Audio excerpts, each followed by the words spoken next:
आपल्याला रेकीमध्ये चक्र सगळ्यात महत्वाचे आहेत आणि चक्रांचा कन्सेप्ट कळल्याशिवाय आपण हिलिंग करूच शकणार नाहीयेत, हे लक्षात आलं ना? आता जरी तुम्हाला ते अवघड वाटलं तरी हळूहळू जेव्हा जेव्हा तुमची प्रॅक्टिस सुरू होईल ना, तुम्हाला सगळं इतकं छान सोपं वाटायला लागेल ना की तुम्ही सगळे एक्सपर्ट व्हाल त्यात. ओके. Okay ma'am. बरं, चक्रांच्या पोझिशन तुम्हाला कळल्या का? सगळे चक्र कुठे कुठे आहेत ते? हो. मॅडम एकदा सांगाल का? हो सांगते, म्हणूनच विचारलं मी. कारण आता आपल्याला एक चक्रांचं मेडिटेशन घ्यायचं, एक 5-7 मिनिटाचं, की जे मेडिटेशन तुम्ही रोज चक्र चार्जिंग म्हणून पण करू शकता. तुम्हाला म्हणजे अगदी चार्जिंगला वेळ नाही मिळाला तर हे मेडिटेशन व्हिज्युअलाइज करून तुम्ही करू शकता आणि त्याने तुमचं चार्जिंग होईल. ओके. तुम्हाला मी आता चक्र दाखवते. मी डोक्यावर काय असतं सगळे बघतायत?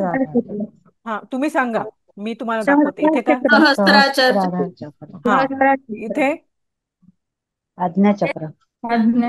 आज्ञाचक्र भुवईच्या मध्ये. बरोबर. इथे कंठचक्र. मॅडम दिसत नाही. विशुद्धी चक्र. विशुद्धी चक्र. हा, तर हे विशुद्धी म्हणजे काय? वि म्हणजे विष आणि शुद्धी म्हणजे शुद्धीकरण. कंठचक्र. हा, तर हे विशुद्धी हे आपल्या संपूर्ण शरीरातले टॉक्सिन काढायचं पण काम करतं, शुद्धीकरण करतं. ओके. पुढचं चक्र हार्ट चक्र. अनाहत हा, चक्र. त्याला अनाहत चक्र. त्याच्यानंतरचं बरगड्यांच्या खाली असतं ते कुठलं?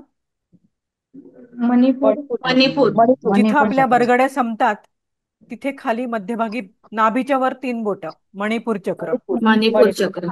हा, नाभीच्या खाली 3 बोटं स्वादिष्टान चक्र. आणि सगळ्यात खाली आपण जिथं बसतो तिथे मूलाधार.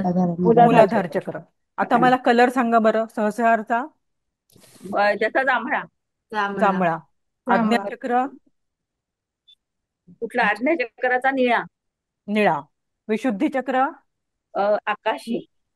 आकाशी निळा, स्काय ब्ल्यू. अनाहत चक्र हिरवा. हिरवा. मणिपूर चक्र पिवळा. पिवळा, गोल्डन. ते लक्षात ठेवायचं, मणिपूर म्हणजे अग्नी आहे. ओके. जठराग्नी, आपल्याला पचन करण्यासाठी. स्वाधिष्ठान चक्र केशरी.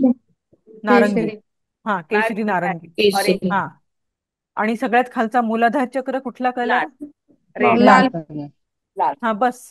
हुशार झालात तुम्ही सगळे. एवढं तुम्हाला नॉलेज असेल तर काहीच प्रॉब्लेम नाही आता तुम्हाला रेकीचं हे करायला. ओके. मॅडम दुपारी मी थोडासा अभ्यास केला म्हणून. हा, नाही ते तर हळूहळू होईल. ते पहिल्यांदा मी जेव्हा सगळ्यात आधी चक्र शिकले होते तेव्हा मला काहीच माहिती नव्हतं आणि मला इतकं जंबल व्हायचं. मला ते नावांमध्ये पण जंबल व्हायचं, रंगांमध्ये जंबल व्हायचं, मंत्रांमध्ये जंबल व्हायचं. पण हळूहळू ते मला यायला लागलं, कारण आपण जशी प्रॅक्टिस करायला लागतो ना तसं आपण एकदम एक्सपर्ट होऊन जातो. मग तुम्ही झोपेत जरी तुम्हाला सांगितलं की अमक्या अमक्या चक्रावर हात ठेवून हिलिंग करा, तुम्ही झोपेत सुद्धा कराल तुम्ही. ओके. चला, आता आपण काय करायचंय, मेडिटेशन घ्यायचंय एक छोटस. ओके. सगळे रेडी आहेत का मेडिटेशनला? व्हिडिओ ऑन करा. हो मॅडम. जेंट्स लोक व्हिडिओ ऑन नाही करत आहेत. हो. सचिन दांडेकरचा व्हिडिओ आज ऑन आहे. अभय कावडे, वैभव, व्हिडिओ ऑन केला तर बरं होईल.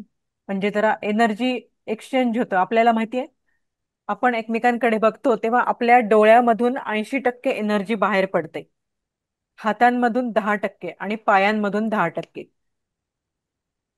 म्हणून मेडिटेशन करताना काय करायचे, डोळे बंद करायचे. कारण मेडिटेशन मध्ये आपल्याला जी काय कॉस्मिक एनर्जी आपल्यामध्ये एंटर होत असते ती आपण बाहेर जाते आपली इकडे तिकडे आणि आपल्या शरीराला कमी मिळते.